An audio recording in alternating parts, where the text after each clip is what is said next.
It's very different in concept. It uses remoteness as the main qualification for a hill to enter the list, and one of the difficulties that we had when we compiled the listing straight at its inception was how do you quantify remoteness? What is it?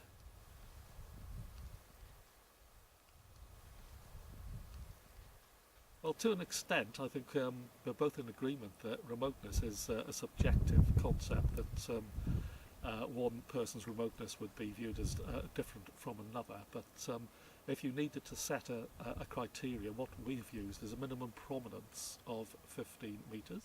And we thought that as the majority of hill walks start from the convenience of a paved public road, we would take the distance between that and the summit as a qualifying remoteness.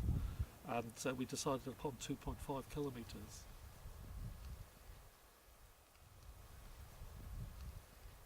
Anything south of the Highland fault line in Scotland, England and Wales and Ireland, it works very well. We toyed around with 3 kilometres and 30 metres of drop, but you weren't getting sufficient hills and what I sort of term as hills of interest to set a challenge for anybody that would be interested in completing the list.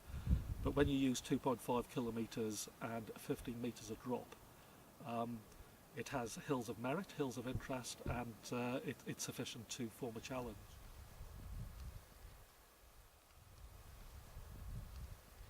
Well, we've done the same level of research as we have done for the previous lists that we've done, so Myrddyn and the Fours, so the 400 metre peaks of Wales and England respectively. But this time we had quite a different prospect, so we had all these islands to assess, as well as the smaller hills of Wales. So parts of Wales we hadn't really done much research for in the past.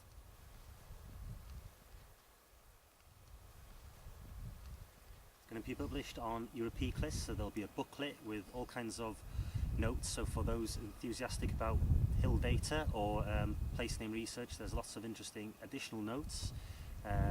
So the booklet is something you can look up for reference. We then have an interactive list on Harold Street, so you can log your progress, and the peaks are all labelled on Ordnance Survey mapping.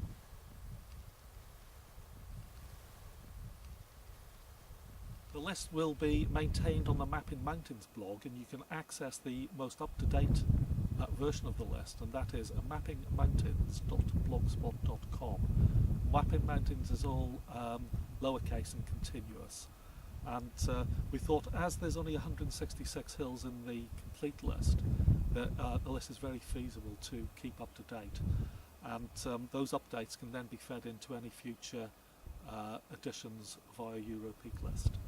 So hopefully we'll have another second edition out perhaps in the next 5 years.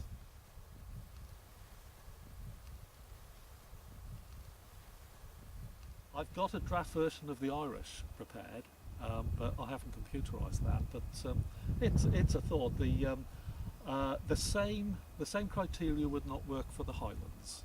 Southern Scotland, it would be interesting to see what list evolved out of that. Because of course remoteness is all relative.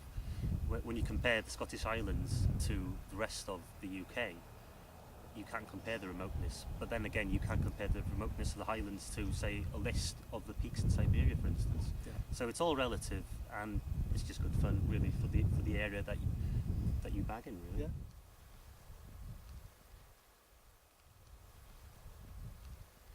We obviously had the Pellennig, will be coming online this year.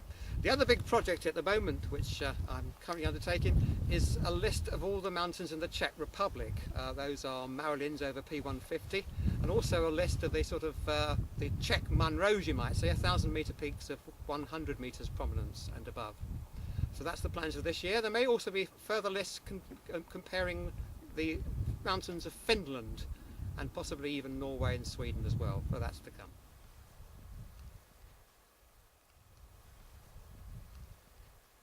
I had one or two emails from some Finnish people who are interested in the list. It's always hard to tell whether these things, to what extent people are actually looking at them and indeed beginning to bag them. But I'm aware that there's a number of Finns who are interested in the list, and indeed it may get published elsewhere.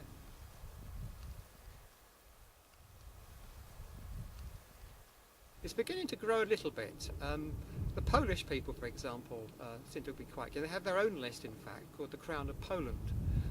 And there's a lot of people and a website attached to it who are actually bagging the highest. It's basically a list of the highest peaks in each of the Polish ranges, and that's an extremely popular list in Poland. So there's a bit of bagging going on there, and I expect with the number of Polish people coming to this country, and I've seen them out on the Lake District fails and elsewhere, I expect they're getting the habit of bagging over here. So when they go back home again, I suspect they'll be taking their bagging habits back to their own land.